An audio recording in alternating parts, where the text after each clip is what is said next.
Seja bem-vindo ao canal Bíblia na Voz. Para receber nossos vídeos, faça sua inscrição e ative o sininho. Ajude com seu like para que a palavra chegue a mais pessoas. Espero que goste do vídeo e deixe seu comentário. Evangelho de João, capítulo 1. Antes de tudo havia a palavra presente em Deus, Deus presente na palavra. A palavra era Deus, desde o princípio à disposição de Deus. Tudo foi criado por meio dele. Nada mesmo veio a existir sem ele. O que veio à existência foi a vida, e a vida era a luz pela qual se devia viver. A luz da vida brilhou nas trevas. As trevas nada puderam fazer contra a luz.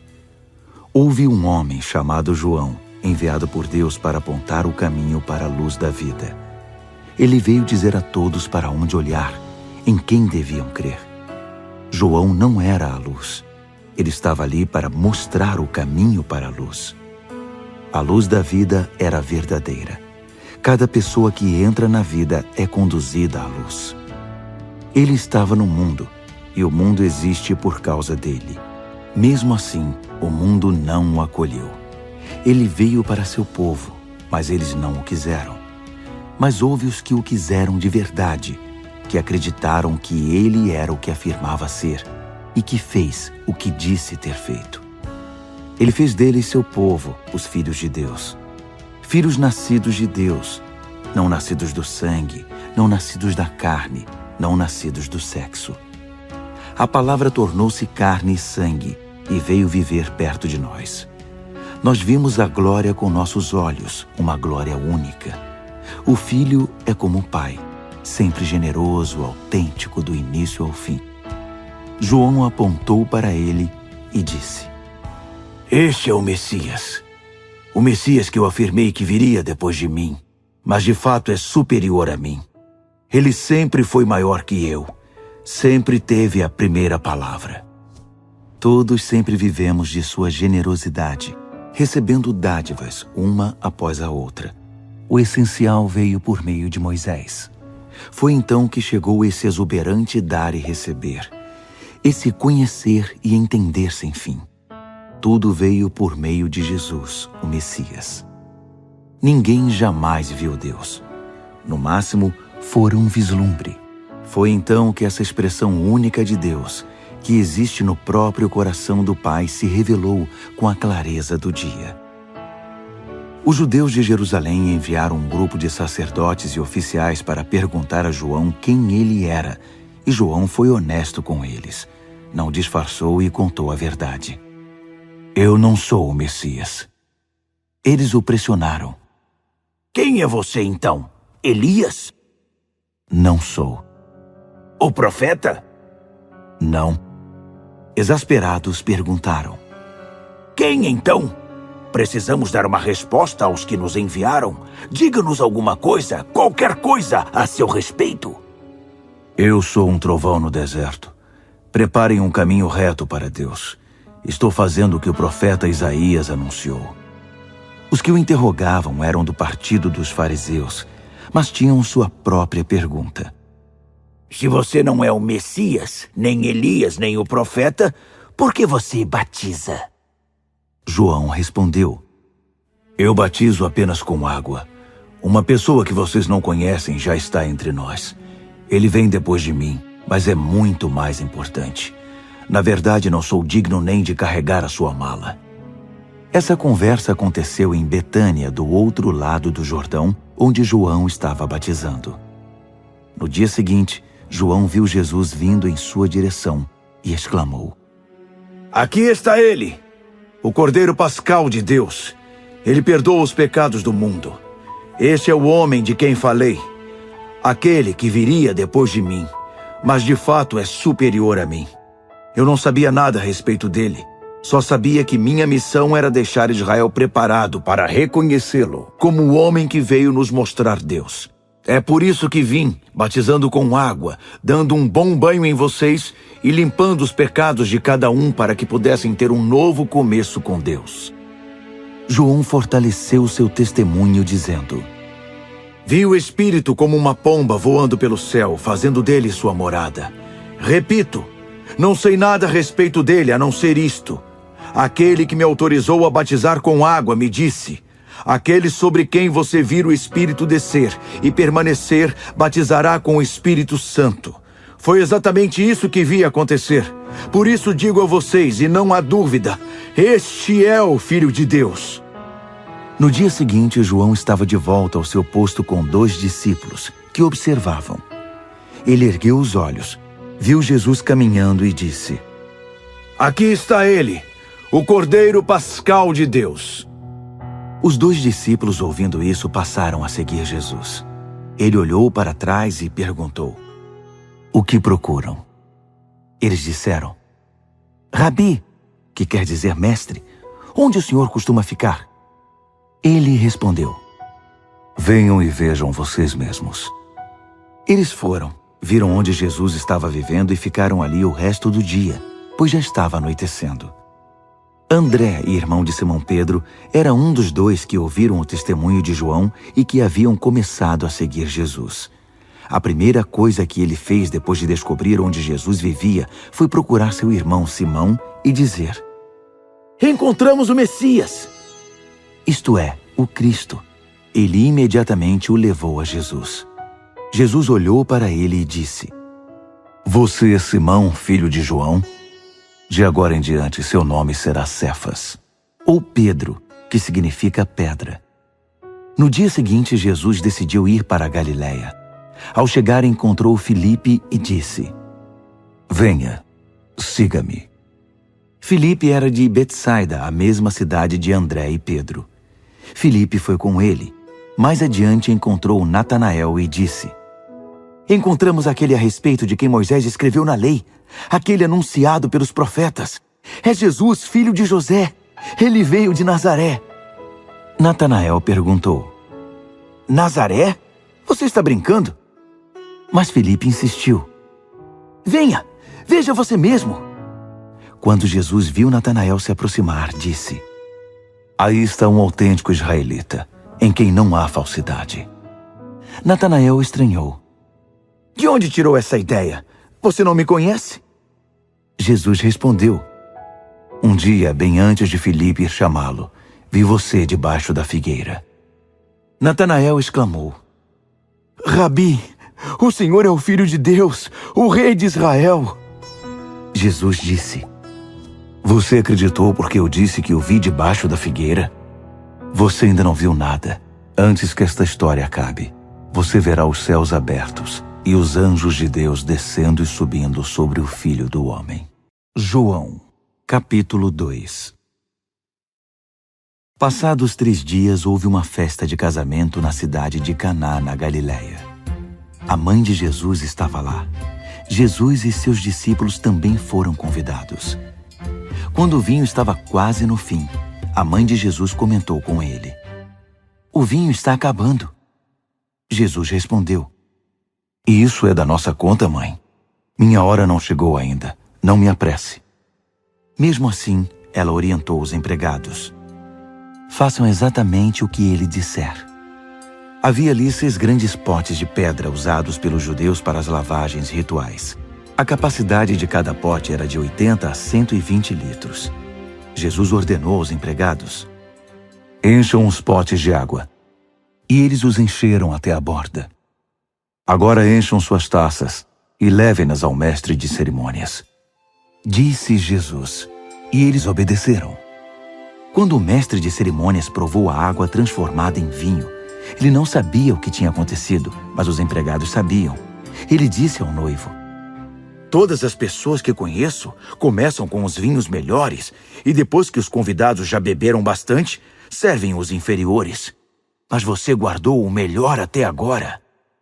Esse ato de Jesus em Caná da Galiléia foi o primeiro sinal, o primeiro vislumbre de sua glória, e os seus discípulos creram nele. Depois disso, ele voltou para Cafarnaum com a mãe, os irmãos e os discípulos, e ficou ali um bom tempo.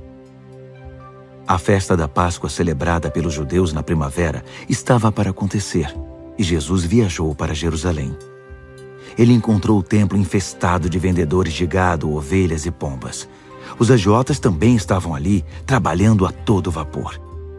Jesus fez um chicote com tiras de couro e os expulsou do templo. O gado e as ovelhas fugiram. Ele virou as mesas dos agiotas e as moedas rolavam para todo lado. Aos vendedores de pombas, ele ordenou: peguem suas coisas e caiam fora daqui. Não transformem a casa do meu pai em mercado. Foi nessa hora que os discípulos dele se lembraram de um texto das Escrituras: o zelo pela tua casa me consome. Mas os judeus estavam incomodados e perguntaram: com que autoridade você faz isso? Jesus respondeu: derrubem este templo e em 3 dias eu o reconstruirei. Eles ficaram indignados. Foram necessários 46 anos para edificar o templo e você vai reconstruí-lo em 3 dias? Mas Jesus estava falando do seu corpo. Mais tarde, depois que ele se levantou dos mortos, seus discípulos se lembraram dessa declaração. Então ajuntaram as peças do quebra-cabeça e creram nas Escrituras e no que Jesus tinha dito. Durante o tempo em que ele permaneceu em Jerusalém, nos dias da festa, muitos observaram os sinais que ele realizava e, percebendo que apontavam diretamente para Deus, entregaram sua vida a ele. Mas Jesus não confiava neles. Eles os conhecia muito bem, por dentro e por fora, e sabia que não eram dignos de confiança. Não precisava de nenhuma ajuda para conhecê-los por dentro.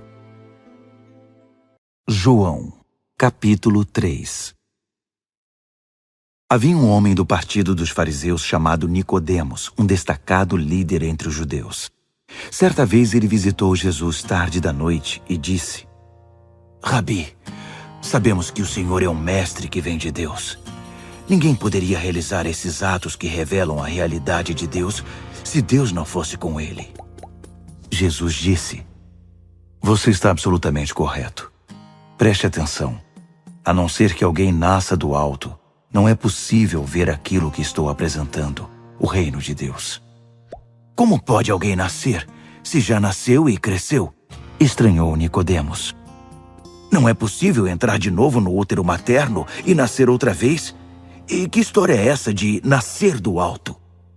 Jesus respondeu: você não entende. Deixe-me dizer de novo.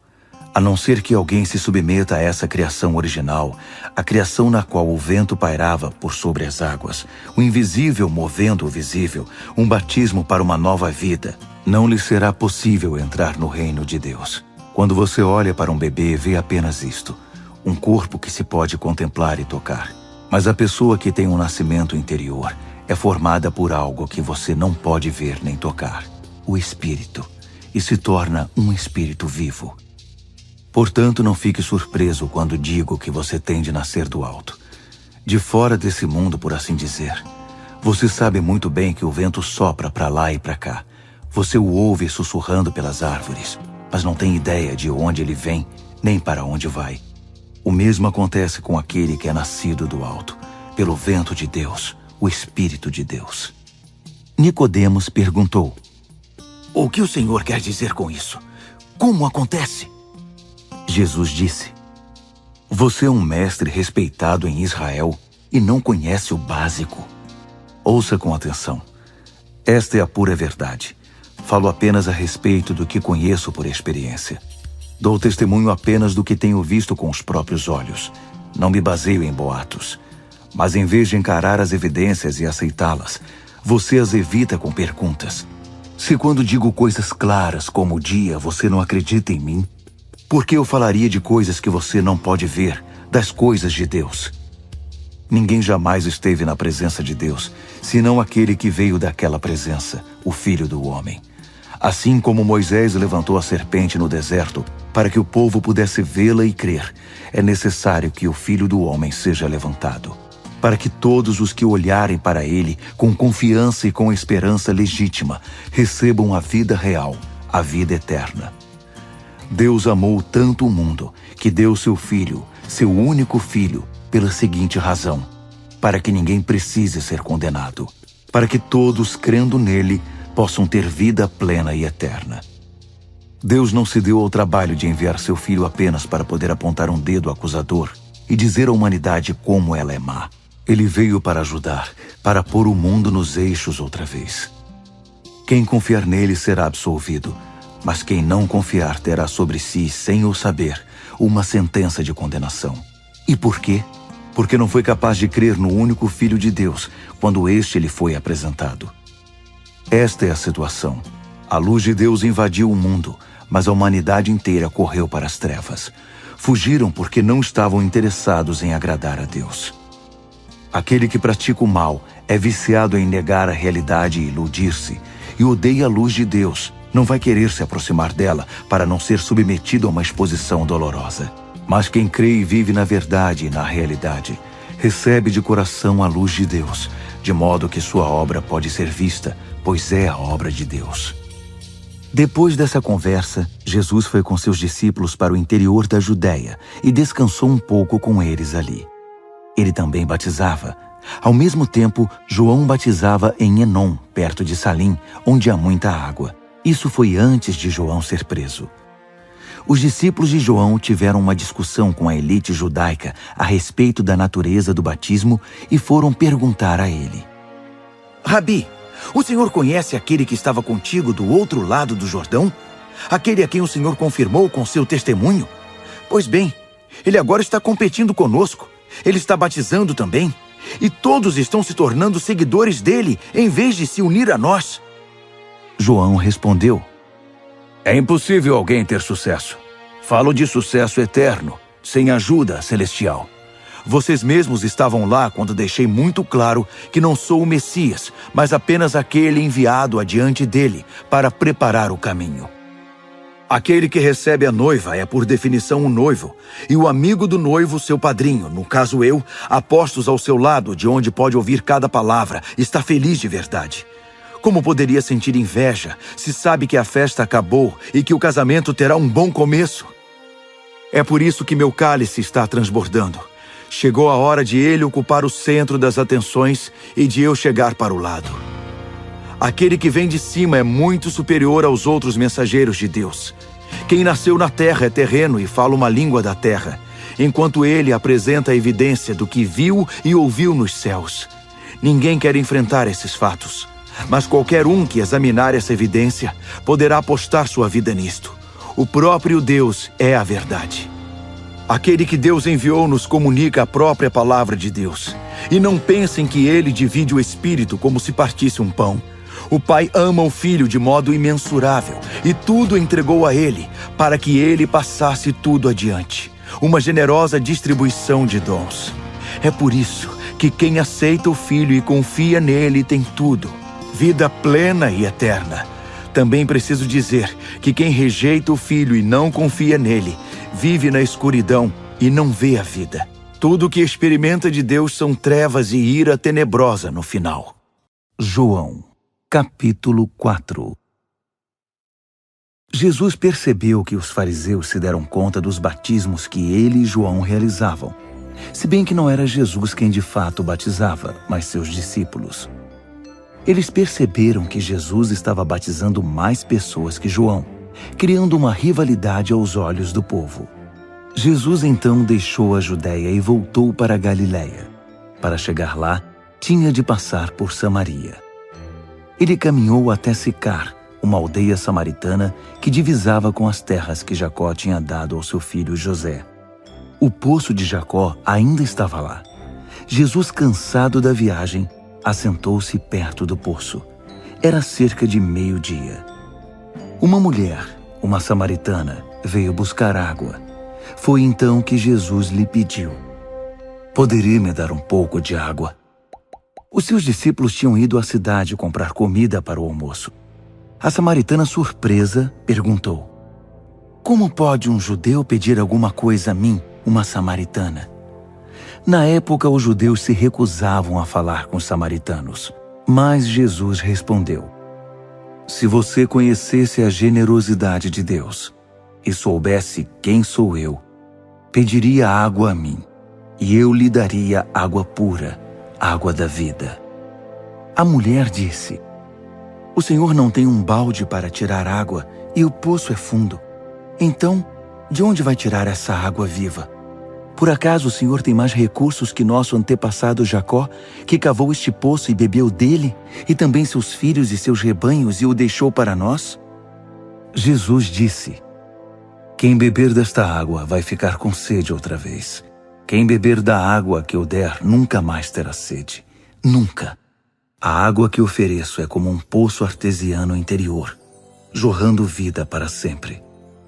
Então a mulher lhe pediu: Senhor, dê-me dessa água, de modo que eu nunca mais tenha sede, nem tenha de voltar a este poço. Ele disse: vá chamar seu marido e volte aqui. Não tenho marido, foi a resposta. Você disse bem, não tenho marido. A verdade é que você já teve 5 maridos, e o homem com quem vive agora não é seu marido. Você falou a verdade. Ah, o Senhor é profeta. Então tire a minha dúvida. Nossos antepassados adoraram a Deus neste monte, mas vocês, judeus, insistem em que Jerusalém é o único lugar para adorar. Quem está certo? Mulher, acredite. Está chegando a hora em que vocês, samaritanos, irão adorar o Pai, mas não neste monte, nem em Jerusalém. Vocês adoram como que tateando no escuro. Nós, judeus, adoramos na clara luz do dia. O caminho de Deus para a salvação veio por meio dos judeus. Mas chegará o momento, na verdade já chegou, em que não importará como vocês são chamados ou onde irão adorar. O que conta para Deus é quem você é e como vive.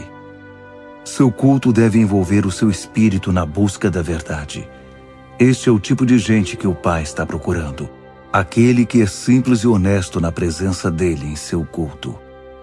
Deus é espírito, e quem o adora deve fazê-lo de maneira genuína, algo que venha do espírito, do mais íntimo do ser.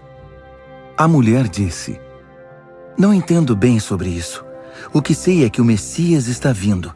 Quando ele chegar, vai nos esclarecer tudo.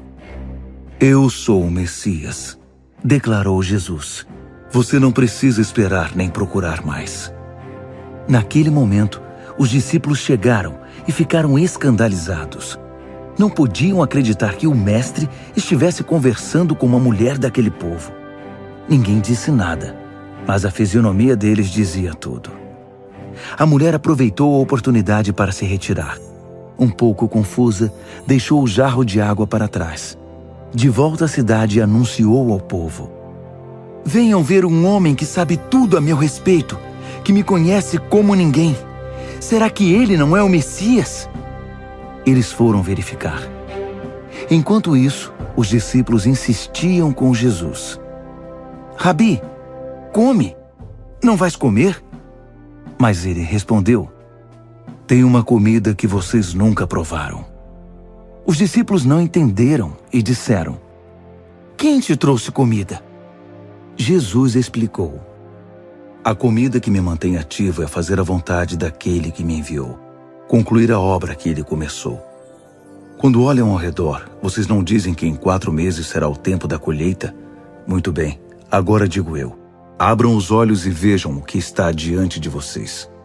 Os campos samaritanos estão maduros. É tempo da colheita. O ceifeiro não espera. Vai logo pegar o que é seu, ajuntando os grãos maduros para a vida eterna. Agora o semeador e o ceifeiro estão juntos. O clima é de triunfo. E sobressai a verdade contida no ditado: um semeia, o outro colhe. Eu os enviei para colher num campo em que nunca trabalharam. Sem mover um dedo, vocês trabalharam num campo cultivado por outros desde muito tempo e com muito sacrifício. Muitos dos samaritanos daquela cidade passaram a seus seguidores por causa do testemunho da mulher. Ele sabe tudo a meu respeito, me conhece como ninguém. Eles imploraram a Jesus que permanecesse com eles, e ele ficou 2 dias ali. Muitos outros confiaram a vida a ele depois de ouvi-lo. Eles disseram à mulher: nós cremos não mais por causa do que você disse, mas pelo que ouvimos. Agora temos certeza, ele é o Salvador do mundo. 2 dias depois, Jesus foi para a Galileia. Ele sabia por experiência própria que um profeta não é respeitado no lugar onde cresceu. Quando chegou a Galiléia, o povo dali o recebeu, mas apenas por terem ficado impressionados com o que ele havia feito em Jerusalém durante a Páscoa, não por saber quem ele era ou o que estava para fazer. Jesus estava de volta a Caná da Galiléia, lugar onde havia transformado a água em vinho. Enquanto isso, em Cafarnaum, o filho de um oficial da corte do rei estava doente. Quando ele soube que Jesus estava na Galiléia, foi procurá-lo e implorou que ele fosse à sua casa e curasse seu filho que estava quase morrendo. Jesus declarou: "Vocês se recusam a crer se não presenciarem um milagre." Mas o oficial da corte não se deu por vencido. Por favor, é a vida do meu filho. Jesus simplesmente respondeu: "Vá para casa. Seu filho está vivo." O homem creu na palavra de Jesus e foi para casa. No caminho, seus empregados o encontraram e deram a notícia. Seu filho está vivo! Ele lhes perguntou a que horas seu filho começara a se sentir melhor. Eles disseram: A febre baixou ontem, por volta da 1h da tarde. Era exatamente a hora em que Jesus tinha dito: "Seu filho está vivo." Foi o suficiente. Não apenas ele, mas todos os de sua casa creram. Esse foi o segundo sinal realizado por Jesus após seu regresso para a Galiléia. João, capítulo 5. Tempos depois, houve outra festa e Jesus estava de volta a Jerusalém. Perto da Porta das Ovelhas, havia um tanque chamado Betesda em aramaico, com 5 pavilhões. Centenas de doentes, cegos, aleijados, paralíticos ocupavam esses pavilhões. Um homem inválido estava ali havia 38 anos. Quando o viu estendido ao lado do tanque, sabendo por quanto tempo ele estava ali, Jesus lhe disse: "Você quer ficar bom?" O homem respondeu: Senhor, quando a água é agitada, não tenho quem me ponha no tanque. Tento chegar, mas sempre alguém chega antes. Jesus disse: "Levante-se, pegue sua maca e comece a andar." O homem ficou curado imediatamente. Pegou a maca e saiu dali. Mas era sábado. Alguns judeus pararam o homem curado e disseram: "É sábado. Você não pode carregar sua maca por aí. É contra a lei." Ele respondeu: O homem que me curou me mandou fazer isso. Ele disse: pegue sua maca e comece a andar. Eles perguntaram: Quem deu essa ordem? Mas o homem não sabia, e Jesus havia sumido por entre a multidão. Mais tarde, Jesus encontrou o homem no templo e comentou: "Você está com ótima aparência. Está muito bem. Mas não volte para a velha vida de pecado, ou algo pior poderá acontecer." O homem então foi contar aos judeus que a pessoa que o havia curado era Jesus. Por isso os judeus passaram a perseguir Jesus por ele ter curado no sábado. Jesus defendeu-se: "Meu pai trabalha o tempo todo, mesmo no sábado, e eu também." A resposta irritou os judeus, que agora queriam não apenas denunciá-lo, queriam matá-lo. Ele não estava apenas quebrando o sábado, mas estava dizendo que Deus era seu pai, pondo-se no nível do próprio Deus.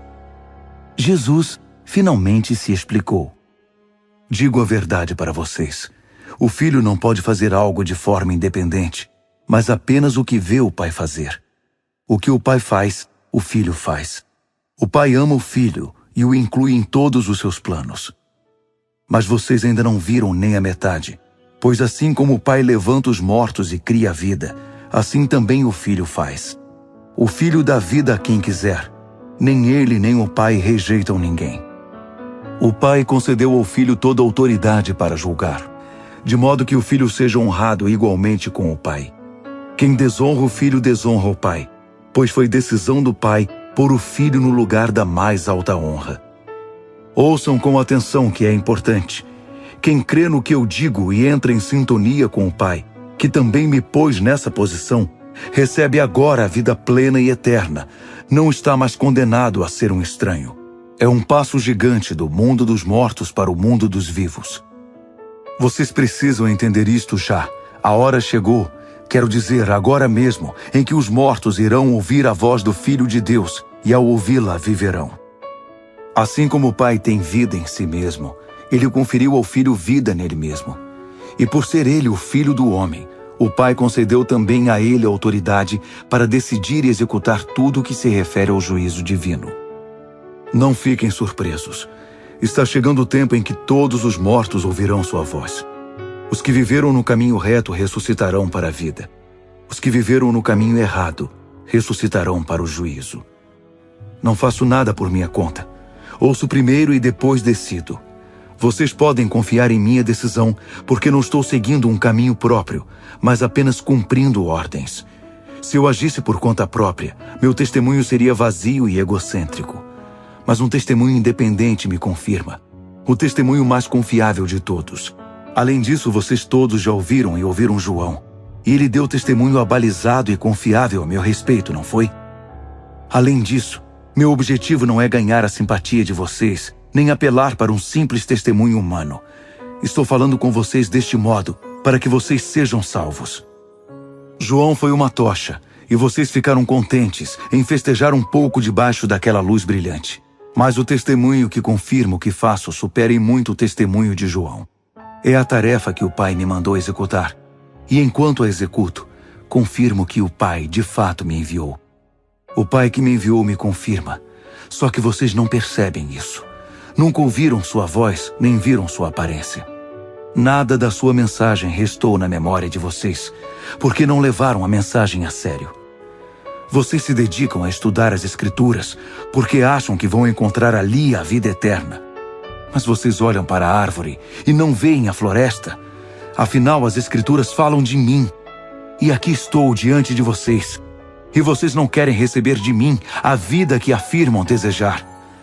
Não estou interessado na aprovação da maioria, sabem por quê? Porque conheço vocês e as multidões. Sei que o amor, especialmente o amor de Deus, não está na agenda de vocês. Apresentei-me com a autoridade do meu Pai, e alguns de vocês me desprezam, outros me evitam. Se outro viesse dizendo-se importante, vocês o receberiam de braços abertos. Como esperam receber algo de Deus, se desperdiçam o tempo disputando posições, alimentando rivalidades e ignorando Deus? Mas não pensem que eu vou acusar vocês diante do Pai. Moisés, a quem vocês dão tanta importância, é quem os acusa. Se acreditassem de verdade no que Moisés disse, vocês creriam em mim. Ele escreveu a meu respeito.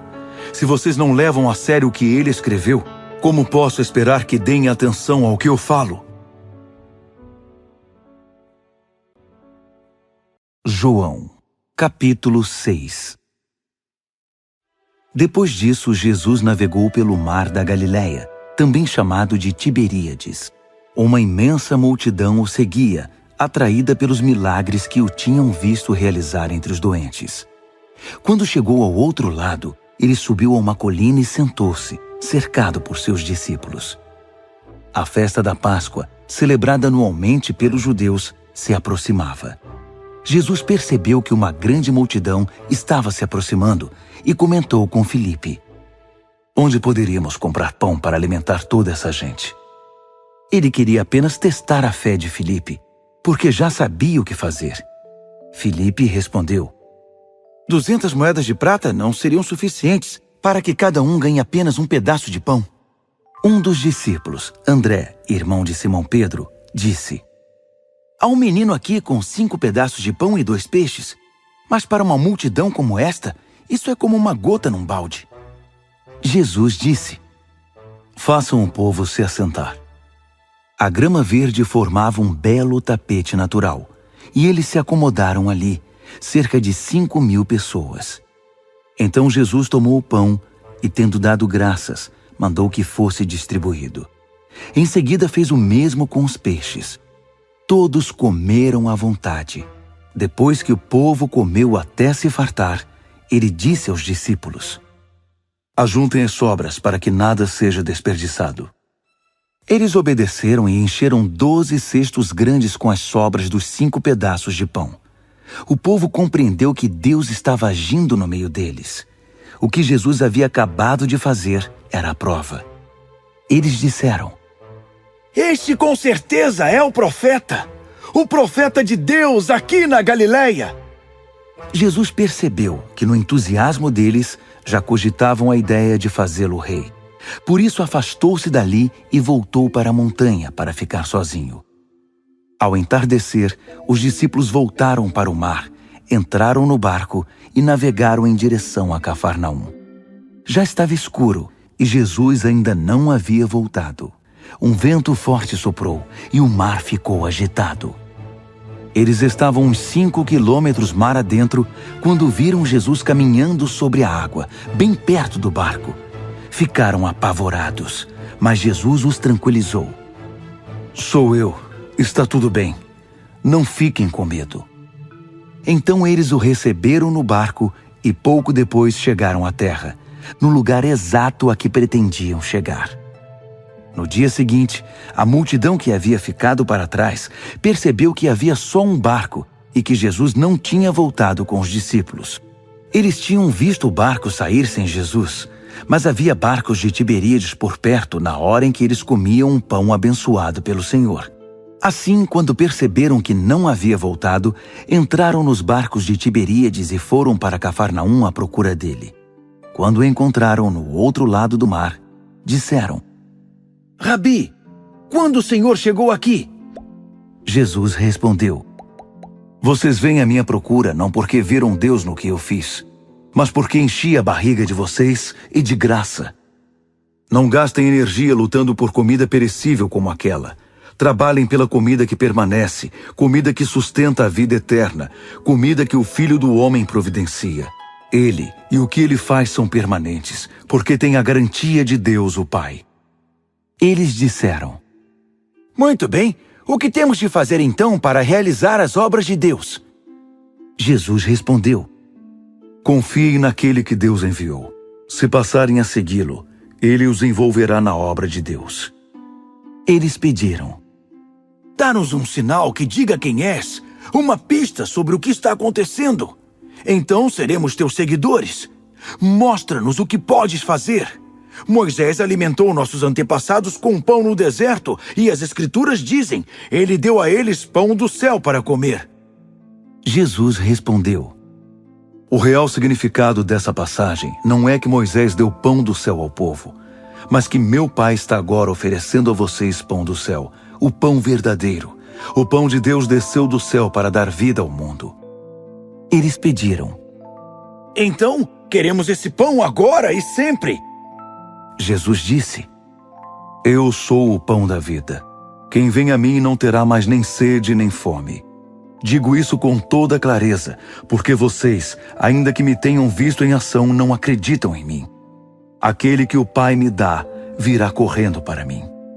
E uma vez que essa pessoa esteja comigo, eu a guardarei. Não permitirei que ela se vá. Desci do céu não para seguir meus caprichos, mas para cumprir a vontade daquele que me enviou. Posso resumir assim essa vontade: toda a tarefa de que o Pai me incumbiu será concluída, sem a omissão de um único detalhe, para que no fim dos tempos tudo esteja como deve ser. É isto que o meu Pai quer: que quem vir o Filho, acreditar nele e no que ele faz, e tornar-se seu seguidor, entre na vida verdadeira, a vida eterna. Minha tarefa é mantê-los vivos e intactos até o fim dos tempos. Pelo fato dele ter dito, sou o pão que desceu do céu, os judeus começaram a discutir com ele. Este não é o filho de José? Não conhecemos seu pai? Não conhecemos sua mãe? Como pode ele agora dizer, desci do céu, e esperar que alguém acredite nele? Jesus disse: Não briguem por minha causa. Vocês não estão no comando, mas sim o Pai que me enviou. Ele traz a mim as pessoas. É o único modo de vir a mim. Só assim realizo o meu trabalho, reunindo as pessoas e preparando-as para o fim. Foi o que os profetas quiseram dizer quando escreveram: eles todos serão pessoalmente ensinados por Deus. Quem quer que tenha passado algum tempo ouvindo o Pai, ouvindo de verdade e aprendendo, vem a mim para ser ensinado pessoalmente, para ver com os próprios olhos e ouvir de mim com seus ouvidos, pois tudo recebi diretamente do Pai. Ninguém viu o Pai, a não ser aquele que convivia com ele, e vocês agora podem ver a mim. Digo isso agora da maneira mais sóbria e solene. Quem crer em mim tem vida verdadeira, vida eterna. Eu sou o pão da vida. Seus antepassados comeram pão do céu no deserto e morreram. Mas agora está aqui um pão que verdadeiramente veio do céu. Quem comer desse pão jamais morrerá. Eu sou o pão vivo que desceu do céu. Qualquer um que comer desse pão viverá, e para sempre. O pão que dou ao mundo, para que possam comer e viver, sou eu mesmo, um ser de carne e sangue. Os judeus ficaram alvoroçados outra vez. Como pode este homem servir sua carne numa refeição? Mas Jesus não deu confiança a eles e prosseguiu. Só depois que comerem e beberem carne e sangue, a carne e o sangue do Filho do Homem, vocês terão vida interior. Quem tiver um desejo sincero por essa comida e bebida, obterá a vida eterna e estará pronto para o dia final. Minha carne é verdadeira comida e meu sangue é verdadeira bebida. Ao comer minha carne e beber meu sangue, vocês vão estar em mim e eu em vocês. O Pai que é vivo me enviou aqui. Assim vivo por causa dele, para que quem fizer de mim uma refeição possa viver por minha causa. Esse é o pão do céu. Os antepassados de vocês comeram pão e mais tarde morreram. Quem come desse pão viverá para sempre. Tudo isso foi dito enquanto ele ensinava na sinagoga de Cafarnaum. Muitos de seus discípulos ouviram isso e disseram: É um discurso duro demais de engolir. Jesus percebeu que eles estavam tendo dificuldade com o assunto e disse: Ficaram arrasados com o que disse?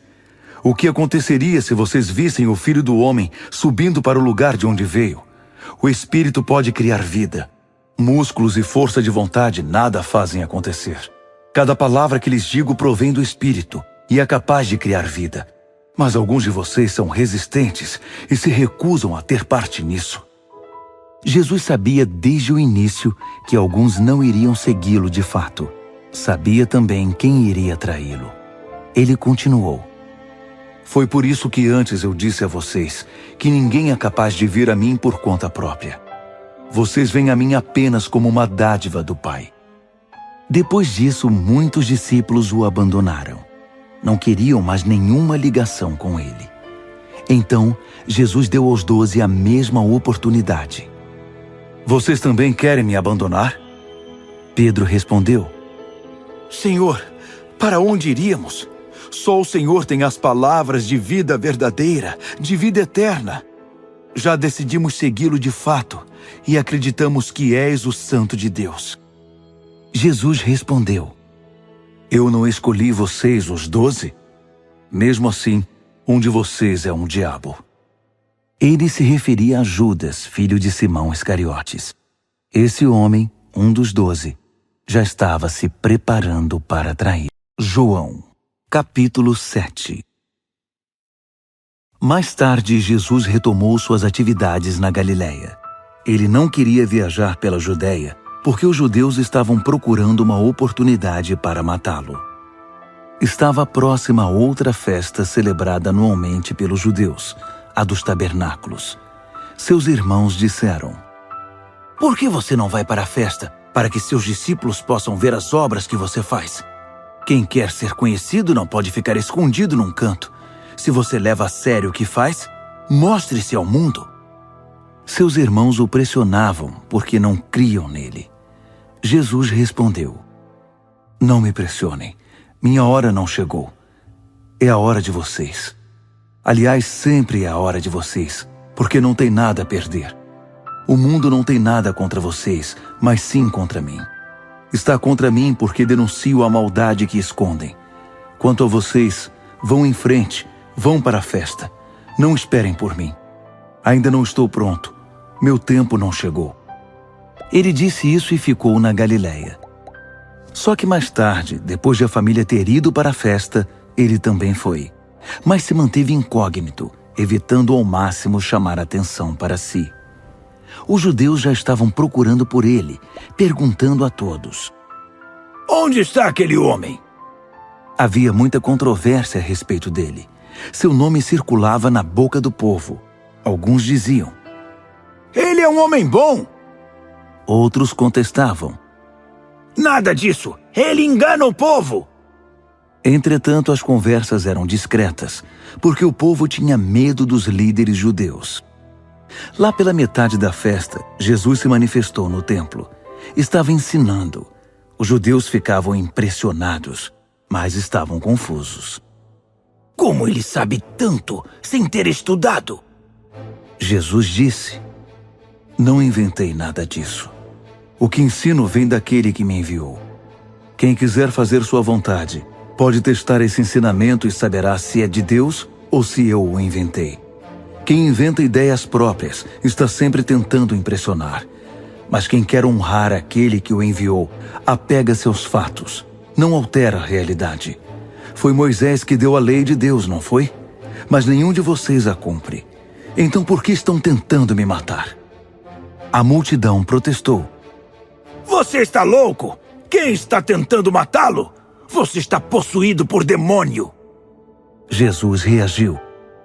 Fiz um milagre meses atrás, e vocês estão todos preocupados, imaginando o que estou para fazer. Moisés prescreveu a circuncisão, que não veio de Moisés, mas dos seus antepassados. E vocês circuncidam um homem, operando parte do seu corpo, mesmo num sábado. Fazem isso para preservar um item da lei de Moisés.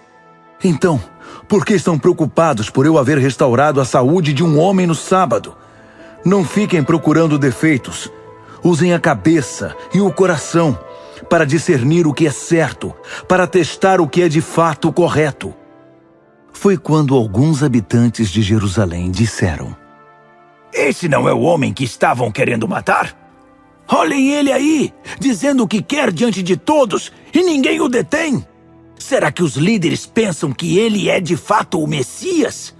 Nós sabemos de onde ele veio, mas no caso do Messias, ninguém sabe de onde ele virá. Então Jesus, que estava ensinando no templo, gritou para eles: Vocês pensam que me conhecem e que sabem de onde eu vim? Mas minha origem não é essa. Não estou nesta missão por conta própria. Minha verdadeira origem está naquele que me enviou, e vocês não o conhecem. Venho da parte dele. É por isso que o conheço. Ele me enviou aqui.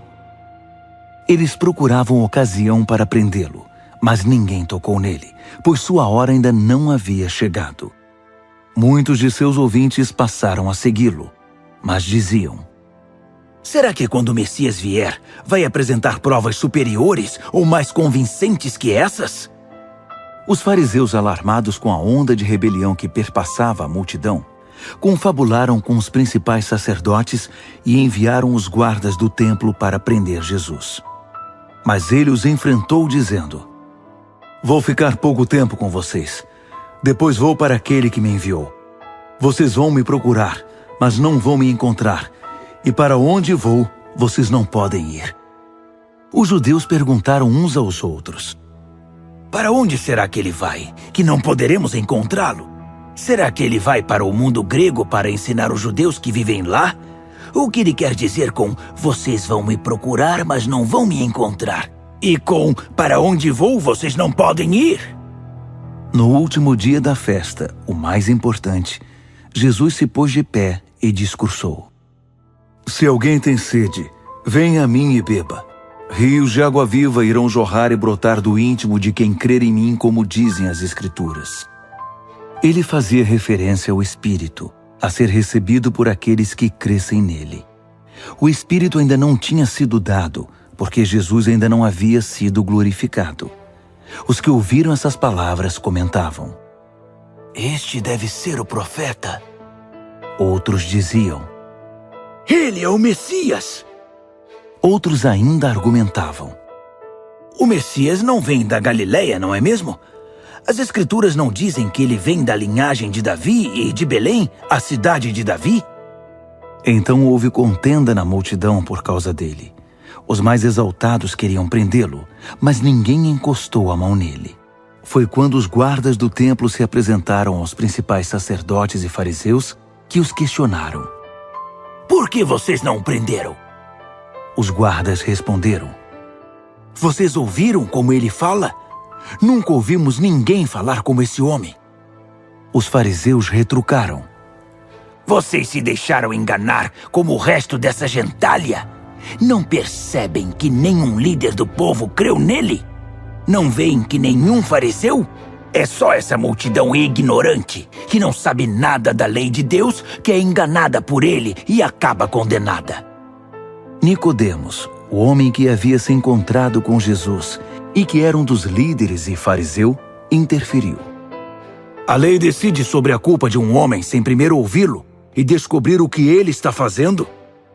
Mas eles o interromperam. Você também está a favor do Galileu? Examine as evidências. Veja se já surgiu algum profeta da Galileia. A reunião terminou e todos foram para casa. Vão para casa. Vão para casa. Vão para casa. Vão para casa.